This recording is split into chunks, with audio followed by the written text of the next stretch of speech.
नमस्कार। आज के इस विशेष विश्लेषण में हम एक ऐसी महागाथा पर बात करने वाले हैं जिसे हम सबने बचपन से सुना है, लेकिन आज हम इसे बिल्कुल एक नए अकल्पनीय नजरिए से देखेंगे।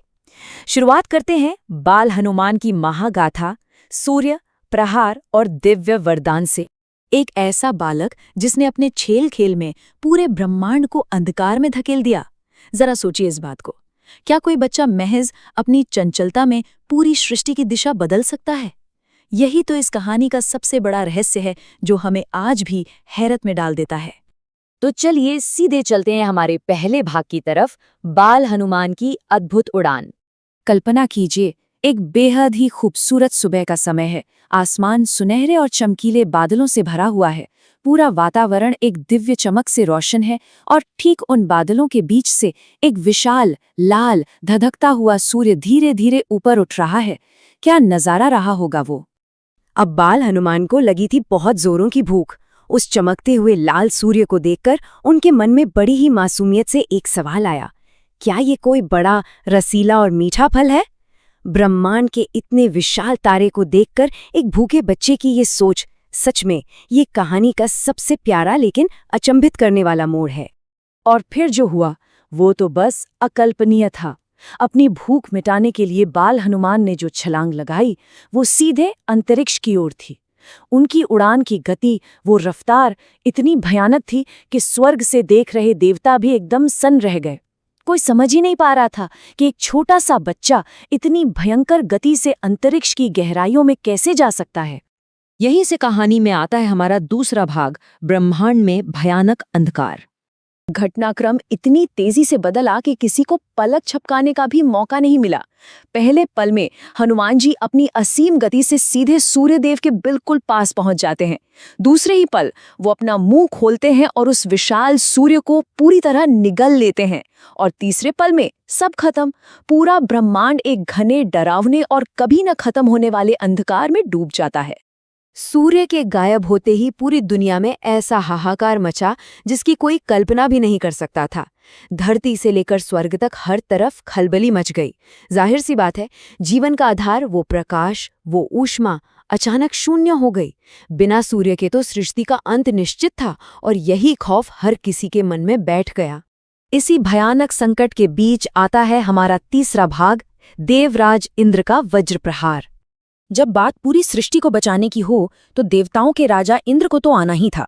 वो अपने विशाल, दिव्य सफेद हाथी ऐरावत पर सवार होकर वहां पहुंचते हैं।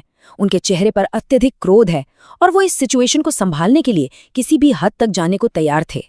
उस अत्यधिक क्रोध में इंद्र ने ये भी नहीं सोचा कि सामने सिर्फ एक अबोध बालक है।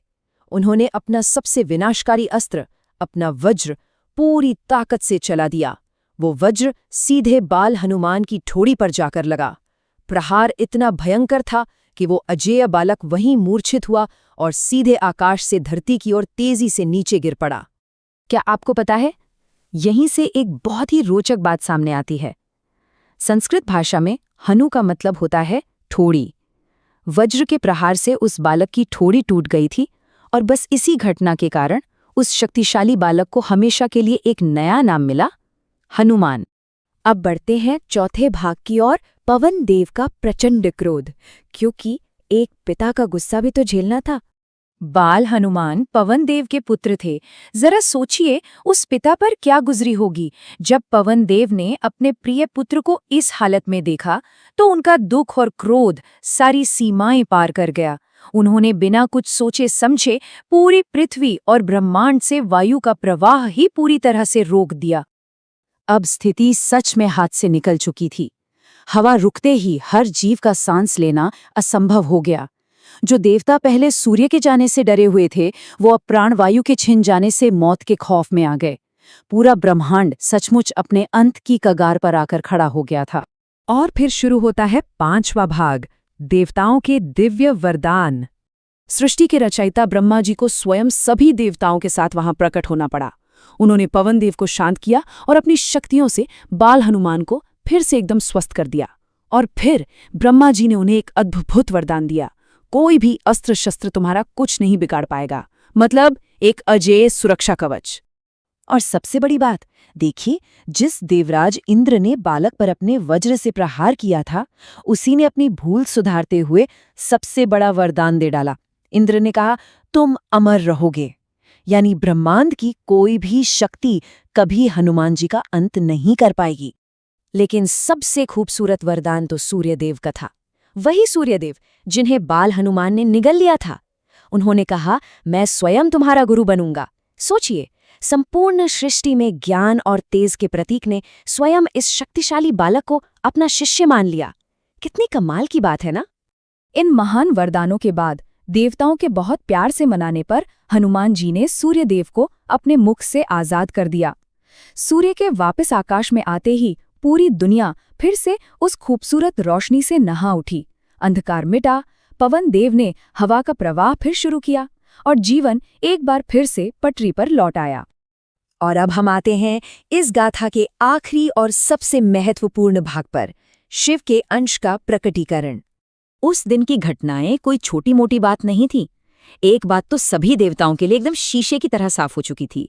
जो बालक पल भर में अंतरिक्ष नाप ले, जो विशाल धधकते सूर्य को निगल जाए और जो इंद्र के वज्र का सीधा प्रहार सहने के बाद भी बच जाए, वो कोई साधारण बच्चा तो बिल्कुल नहीं हो सकता।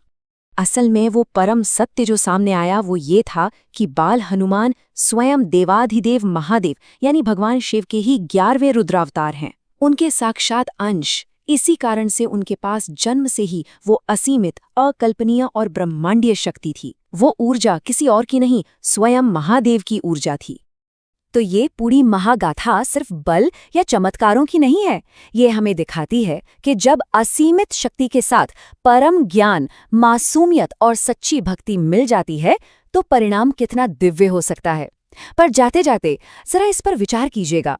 यदि एक मासूम बालक के भीतर शिव जैसी असीम ब्रह्मांडीय ऊर्जा छिपी हो सकती है, तो क्या हम इंसानों के भीतर भी वैसी ही असीमित शक्तियों का कोई अंश नहीं सो रहा है? विचार जरूर कीजिएगा। जय बजरंगबली, जय श्री राम।